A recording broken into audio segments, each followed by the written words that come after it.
All right, the New York Times reporting that more than a third of Republican National Committee members want an alternative presidential candidate to emerge other than Donald Trump. Members blaming Trump's brash methods and continued focus on 2020 as the reason.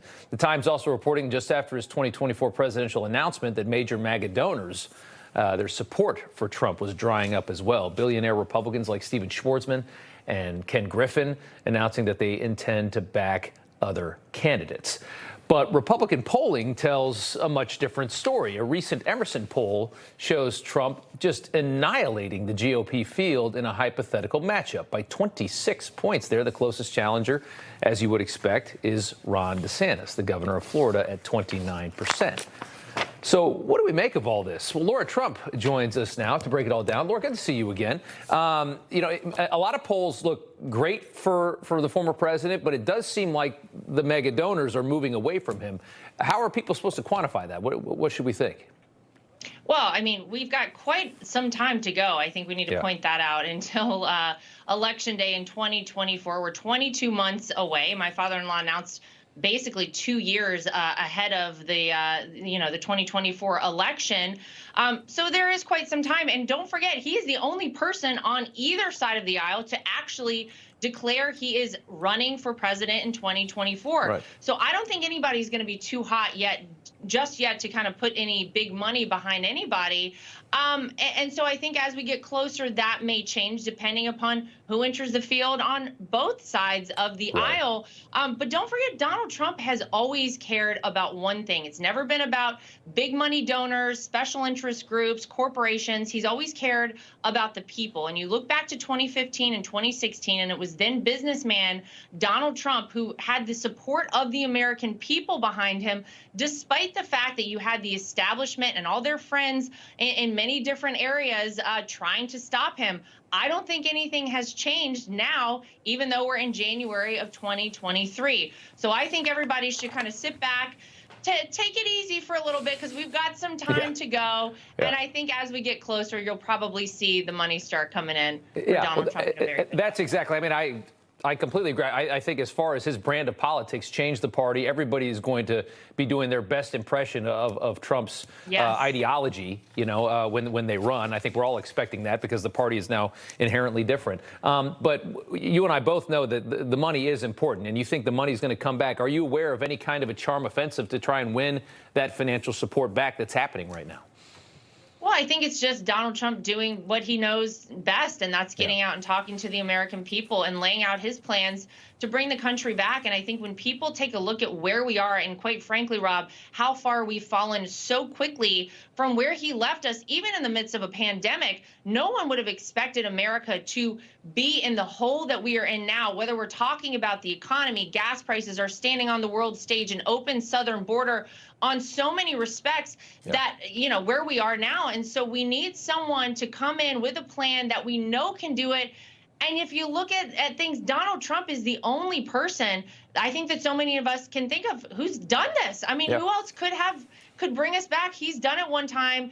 He wants to do it again. And I think that, his plan is always to talk about what he will do. Yeah, understood. He's going to go to New Hampshire and South Carolina this weekend on Saturday, 2 early primary states.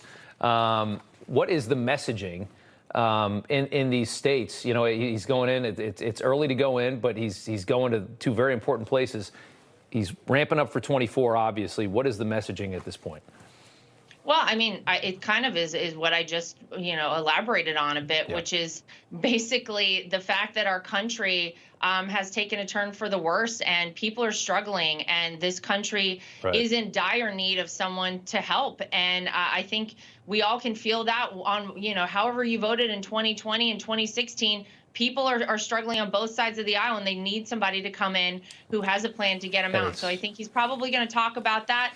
Not the least of which, are putting our freedoms back intact, giving Americans their country back, putting this country first, which is something Donald Trump has always cared about, always represented, and always done. And unfortunately, we're slipping further and further down a slope where it feels like that is changing in a very negative way every single day. Culturally, and let's not forget, I think a lot of people expect that financially, in a lot of ways, this country's going to get a lot worse before we get to 2024. And it's just going to bring home the point even further that we need change, and somebody that's done it before is a good option. The former president, Don Jr., both sending messages of support for Newsmax after DirecTV deplatformed us earlier this week. It's a very scary time for free speech in this country, as you know. What are your thoughts?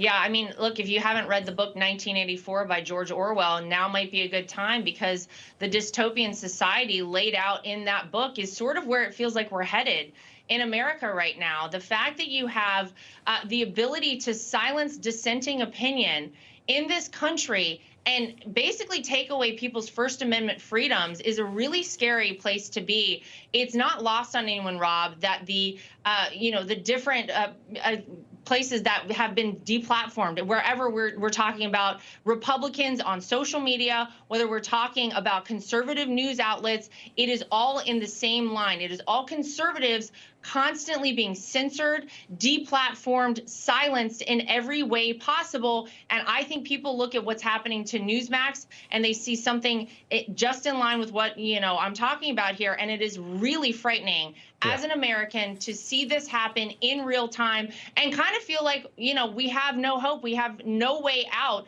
because these entities are so powerful and they have the ability to do these things and to, silence the opinions they don't want to hear. They're extremely, extremely powerful, and they are certainly aligned now with one political party.